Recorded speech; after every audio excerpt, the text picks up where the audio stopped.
Hi, hello. நாங்க நைட்டே கிளம்பி வந்து சென்னையிலேருந்து காரைக்குடிக்கு வந்துட்டோம். ஏன்னா வந்து பசங்க எல்லாரும் ஊர்ல தானே இருக்காங்க.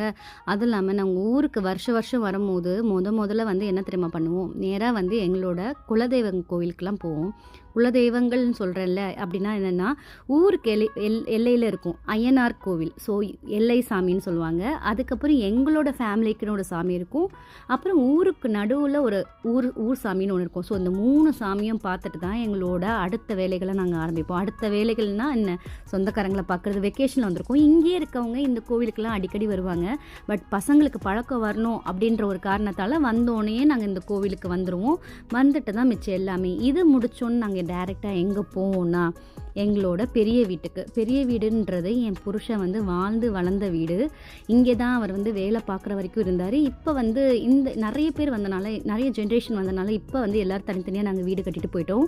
இந்த வீடு பத்தாதனால, இதுக்குள்ள ஒரு 10 குடும்பம், நியர்லி 20 to 30 பேர் வாழ்ந்துருந்தாங்க சொன்னா நம்ப முடியுதா? இப்பலாம் ஒரு 2 குடும்பம் ஒண்ணா சேர்ந்து இருந்தாவே பெரிய விஷயம். ஆனா அப்ப வந்து இவ்ளோ பேரும் ஒத்துமையா இருந்தாங்க.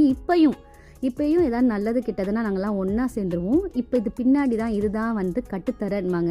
நீங்கள் ஒரு நல்ல சைவம் இந்த மாதிரி தமிழ் படம், சைவம்ன்ற ஒரு தமிழ் படத்தை பார்த்தா சொல்லுவாங்க, ஆளு வீடு ரெண்டாங்கட்டு. ஸோ அது மாதிரி ஒரு செட்டியார் வீடு வந்து பார்த்தீங்கன்னா, நீங்கள் வந்து காரைக்குடிக்கு வந்தீங்கன்னா நல்லா எக்ஸ்ப்ளோர் பண்ணலாம். இப்போ இது ஒரு பேசிக் வீடு, இதை விட பயங்கரமாக இருக்கும். இது எங்களோட ரூம், எங்கள் ஃபேமிலிக்குன்னு டெடிக்கேட்டடான ரூமு. இதுக்கு மேலே வந்து மச்சு. இந்த மச்சில் தான் அப்போ விவசாயம் பண்ணி தானியத்துலேருந்து அரிசியிலேருந்து எல்லா சாமானும் பிடிச்சிருப்பாங்க. இப்போ பார்க்கும்போது ஆளே இல்லாதனால ஏதோ காஞ்சூரியன் பங்களா மாதிரி இருக்குது. முன்னாடிலாம் இதில் அவ்வளோ பேர் இருக்கும் போது நம்மளுக்கு பயம் தெரியாது. இப்போ எங்களுக்கே பயமாக தான் இருக்குது. வெறும் என் சின்ன மாமனார் 2 பேர், மாமியார் அண்ட் மாமனார் மட்டும்தான் இந்த வீட்டில் இருக்காங்க. கூடிய சீக்கிரம் இந்த வீட்டை பராமரிக்கணும்னு பிளான் பண்ணிக்கிட்டு இருக்கோம். பட் இதை விட ஒரு நாள் சுற்றி பார்க்குற அளவுக்கு இருக்க பெரிய பெரிய செட்டியார் வீடு இருக்குது. இந்த காலத்தில் இன்னுமே அது மாதிரிலாம் கட்ட முடியுமான்னு தெரியல. ஸோ நீங்கள் காரைக்குடிக்கு வந்தீங்கன்னா கண்டிப்பாக வந்து செட்டியார் வீடுகள்லாம் போய் எக்ஸ்ப்ளோர் பண்ணுங்கள். கண்டிப்பாக செட்டிநாடு ஃபுட்டையும் நீங்கள் சாப்பிட்டு பார்க்கணும் வந்தால். ஸோ இங்கே முடித்தோன்னா அடுத்தது என் ஹஸ்பண்டோட கூட பிறந்தவங்க அவங்க வீட்டுக்கெலாம் போகணும். பள்ளத்தூர் போகிறோம். இந்த ஊரில் பார்த்திங்கன்னா இந்த பவளமல்லின்னு சாங் வந்துச்சுல, அது இந்த ஊரில் மோஸ்ட்லி நிறைய சாங் இருக்குது. இந்த லிஸ்ட்டில் நிறைய சாங் இந்த ஊரில் தான் எடுத்திருப்பாங்க. அதோட வீடியோ நெக்ஸ்ட் ட்ரிப்பில் போடுறேன்.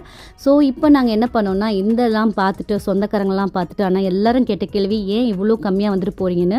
பட் இந்த வருஷம் இப்படி தான் போகுது. ஸோ நெக்ஸ்ட் இயர் கண்டிப்பாக காரைக்குடியை சுற்றி காட்டுறேன் எப்படி இருக்குன்னு வந்தால்.